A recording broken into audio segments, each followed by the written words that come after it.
Welcome to Digital Asset News, to get top stories in cryptocurrency and digital assets, and break them down to bite-sized pieces. Today, a lot of stuff to go over. Let's break right in. So first up, Wall Street veteran says many people will turn to Bitcoin after Labor Day.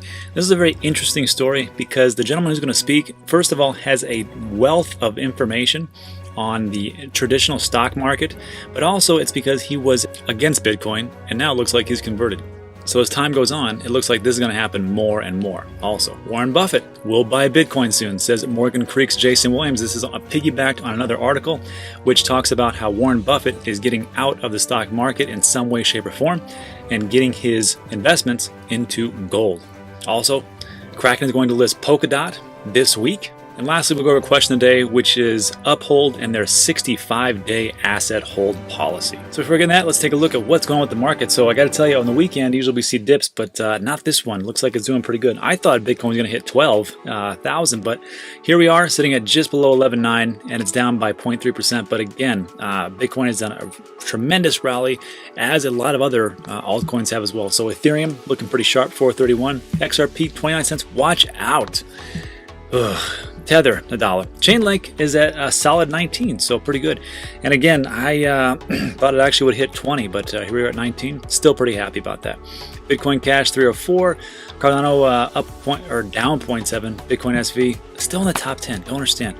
Litecoin, I can see that, 2.9%. Binance Coin, Tezos, 3.9, 4.2. Tron, congratulations to all you Tron holders. I used to hold Tron a while ago in 2017, 2018. Got rid of it. Didn't really see the whole point. But if you've been holding this whole time, hey, tip of the hat. Good job to you. And then that's pretty much it. Not too many huge historical moves. AVE, as far as DeFi, going up 10%, so that's pretty good. And BAT, for some reason, Basic Attention Token, wow, 14.5%. And OMG is right for OMG Network. 56%. Nice little pump going on there. So let's break into today's top story. So first up, Wall Street veteran says many people will turn to Bitcoin, and he gives a specific day after Labor Day. It's pretty amazing. But it's not just what he says here. Really what he's saying is if they're going to do that after Labor Day, which is in September, you need to start making your moves now. So what's going on here? So Wall Street veteran George Ball, a former crypto skeptic, explained why he believes that many wealthy investors and traders will be looking at Bitcoin after Labor Day. And look, we just saw one of the most famous, wealthiest investors, Warren Buffett, say he's going to get into gold, which he has never done before. Him and his partner, Charlie Munger, never done that before, and here they are. So if they're talking about gold, what do you think is going to happen with the rest of the stock market? But we'll get into that in a bit. George Ball currently serves as chairman and CEO of Sanders Morris Harris, which is a privately owned, duly registered broker-dealer and RIA firm established in 1987. He started his career as a stockbroker. E.F. Hutton was president between, look at this, 1977 and 82. He left Hutton in July, became the CEO of Prudential Box Securities, later renamed to Prudential Securities. So this guy has been around the block, we'll just say. Moving down, Kitayama was the interviewer, and he started the interview by asking Ball why he thinks that now is the time for people to take a look at their portfolios and potentially make some adjustments. And he talks about the summer doldrums and how things are going, but this is what was interesting. He says COVID will be with us through the first quarter of the next year, and then there will be a vaccine. As if he just knows it, like, oh, it's going to be, the first quarter. He states the market's waiting for a new spark, and that spark's likely to come into ignition, as it often does, right after Labor Day. So the time to reposition the portfolio is before everything blows up, which is right now. So if you are in this space, you have seen exponential growth over the last 2-3 weeks. I got to tell you, this would have been the time to really invest. Actually, it wasn't this time. It was in March when everything went down the tubes. That was the time to get in. It was before, but I still see a tremendous amount of growth, or there's a lot of upswing coming this way. Anyhow, this is where it gets interesting. Katayama then asked Ball what assets other than equities people should be looking at. And Ball said, before I read it, I just want you to hear it from the horse's mouth. So this is what Ball actually said in the interview. Well, George, what assets should investors get into, say, outside of equities? I've never said this before, and I've always been a blockchain, cryptocurrency, Bitcoin opponent. But if you look right now, the government can't stimulate the markets forever. The liquidity flood will end. And sooner or later, the government's got to start paying for some of the stimulus, for some of the deficits, for some of the well-deserved, very smart subsidies that it's providing to people. Are they going to raise taxes that high? Or if not, are they going to print money? If they print money, that debases the currency. And probably even things like TIPS, Treasury Inflation Protected Securities, can be corrupted. So the very wealthy investor or the trader probably turns to Bitcoin or something like it as a staple. Wow, I never thought I'd hear you say that. I mean, we heard Jamie Dimon talk about Bitcoin before. And yeah, that's it. So it's pretty interesting when he talks about it, because there's some people who believe in the modern monetary theory, which or MMT, where you can just have helicopter money and it doesn't really matter, but it matters. I mean, in some way, shape, or form, it's going to matter. There is no free lunch, and I think at some point taxes are going to be raised. There's going to be, even they could still actually print more money, but at some point you have to pay the piper. And I think what these investors are looking at, especially somebody like Warren Buffett, is like, hey, I don't know what's going to happen later on down the road, but there's only so much liquidity we can inject into the stock market before people are like, what the heck is going on? Maybe that is a bubble, and they're going to look for safe haven assets, and I think Bitcoin is one of those. So I got to tell you, in my opinion, new savings account for this world is gold, silver, and Bitcoin. But I could be wrong. Let me know what you think in the comment section. But before we move on, let me say this. I had always said that I believe that Bitcoin would do, or digital assets and cryptocurrencies in general will do very well as long, or for an extended period of time, they would reach new highs if the economy still stayed in a downturn, if there was different problems with this pandemic, if different things, because people would rush to it. But now, with what Ball was talking about here, I can see how it doesn't really matter now. It doesn't matter because everything has been set in motion months, and really, if you think about it, even years ago. All the different things that are going on right now are economic policies that are going to, in some way, fail, and it's going to lead us into what Bitcoin can actually do, which is not any kind of soft money. It is a hard asset. It is deflationary, and it can do a lot of different things that the economic policy here, for not just the United States but globally, can't fix. But again, only time will tell. Let's move on to the next article. Warren Buffett will buy Bitcoin, says Morgan Creek's Jason Williams. And this wasn't so much about him buying gold and going into Bitcoin, but just Warren Buffett getting into gold is amazing to me. So on Friday, it was reported on several major news outlets that American billionaire Warren Buffett's company Berkshire Hathaway bought, this is weird, 21 million shares of Barrick Gold worth $563 million. This is something investors like Buffett, known as value investors, have never done before.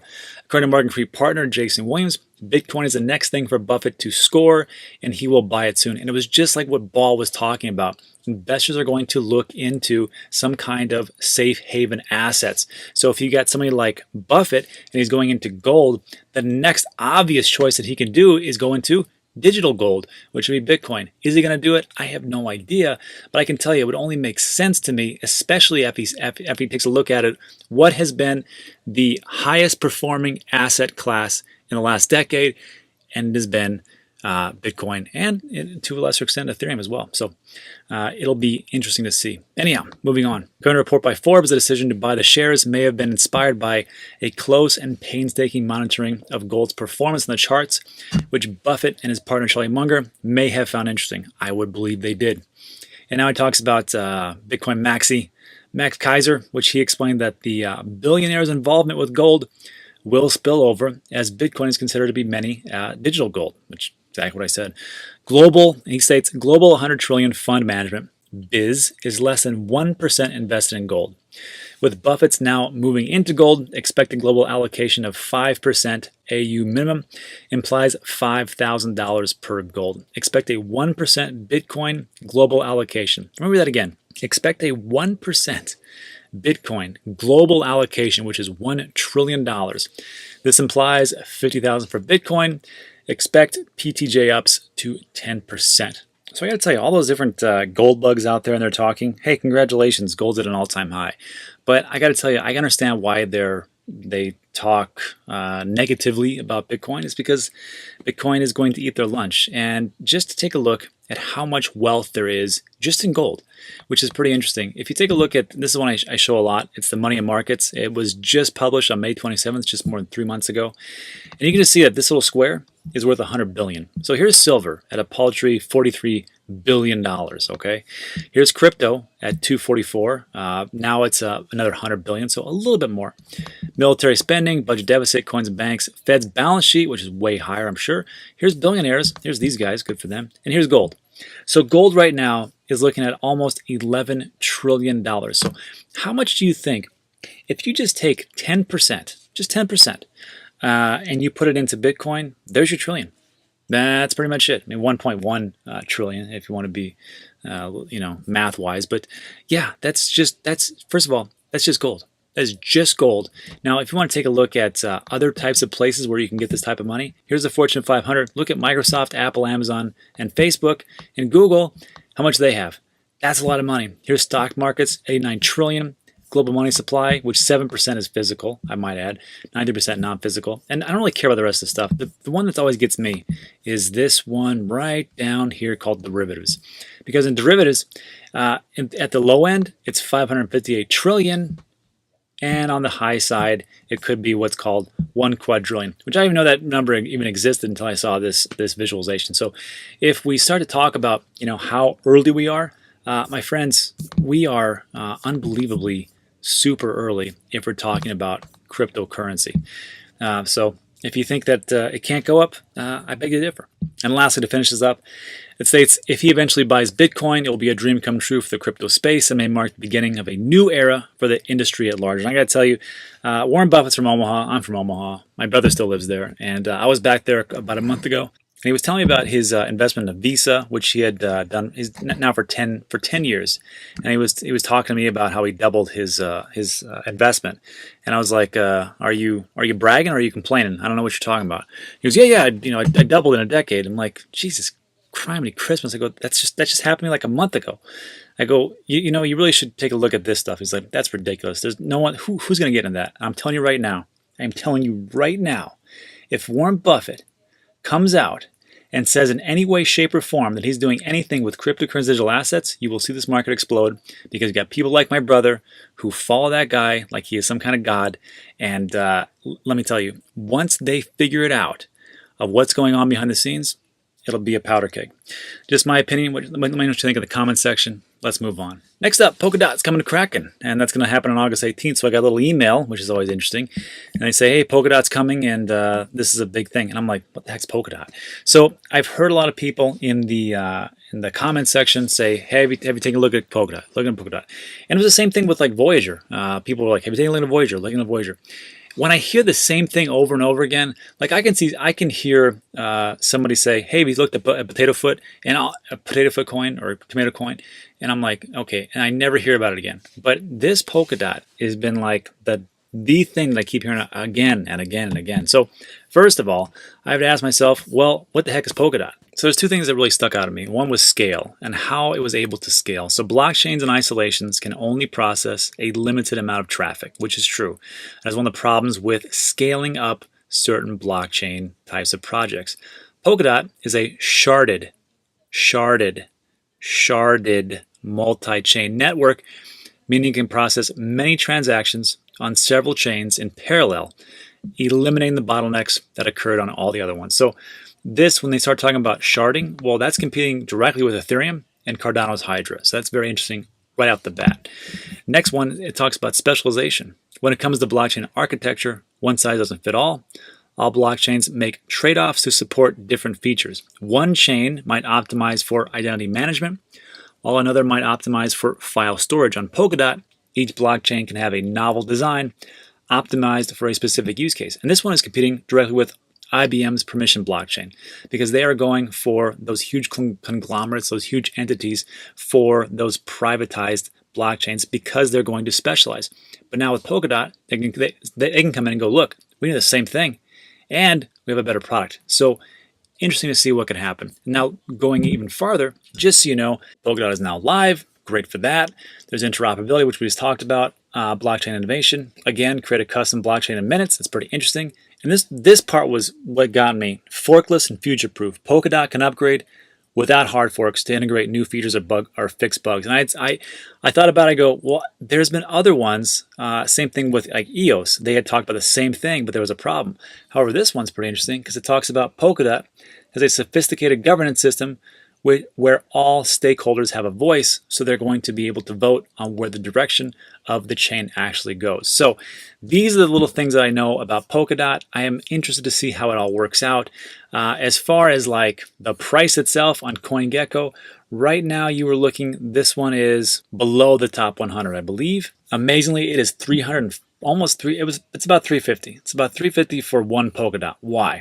Well, if you take a look at the circulating supply, it has a maximum of only 10 million. So that's interesting. However, does that mean it's going to take off? Well, it has a very low supply. So when you have supply and demand, and I believe this is going to have a huge demand when it goes live, we will actually see. I will tell you this though, as far as getting able to actually purchase Polkadot, good luck with that. Here are the exchanges that I see. I even took a look at Uniswap and it's not there.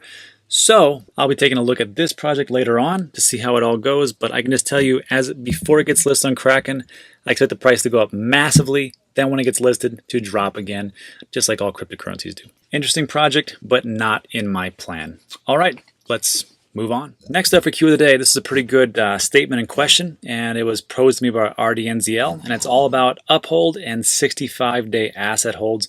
So let's jump in the office. Okay, and welcome everybody back to the office, and we're going to go over the question of the day, which is from RDNZL7393. Don't have a name, just have an email. And it's a comment and a question all rolled into one. It says, hey Rob, this week you had a question from a viewer about Voyager policies, and I thought you might be interested to know about a new policy for ACH. ACH are automated clearinghouse purchases. So when you connect your bank to an exchange, you can do what's called ACH. You can transfer funds automatically, or you can do it via debit card or a credit card or a wire. Just depends on your particular exchange and how it's actually being offered. But for what she's talking about here is ACH for Uphold. So she says, or he or she says, for ACH purposes at Uphold, and perhaps update your exchange spreadsheet. ACH purchases are now being held by Uphold for 65 days before you are allowed to transfer them off their exchange. And when I first read this, I'm like, I got to read that again because that doesn't sound right. Read it 3 times, 4 times, like, okay, I get it now. Let's see what's going on. So they say the purchases are cleared for trading immediately with other assets on the platform, but their market rates are from an alternate dimension, apparently, because they are nowhere near our actual market rates. Okay. So the only way to get your assets prior to 65 days with Uphold is to use a credit card or debit, which we just talked about. I can't believe they made this policy change. 10 days is the longest period that I had experienced so far. Customer service has only replied with canned responses quoting the policy, which that's usually what we do now. For everybody who has customer service for their businesses, it's just canned responses, which kind of sucks. I get away from that, try to answer as many questions as I possibly can myself, but it is what it is. So then she says, thanks for suggesting Voyager, signed up, it's going great. Okay, so first of all, we have to verify everything, right? Never assume things are what they say they are. Do your own research, right, and do your due diligence. So I took a look at Uphold. Let's take a look at the actual the FAQ section. And I found this. It says, how fast can I trade funds deposited from my U.S. bank account? Starting August 13th, you can trade ACH deposits instantly on Uphold, which means you can buy Bitcoin XRP without the 4 to 7 day cooldown period. For people who want to get into fast-moving cryptos quickly, the change is a massive leap forward. So great, they're able to do that.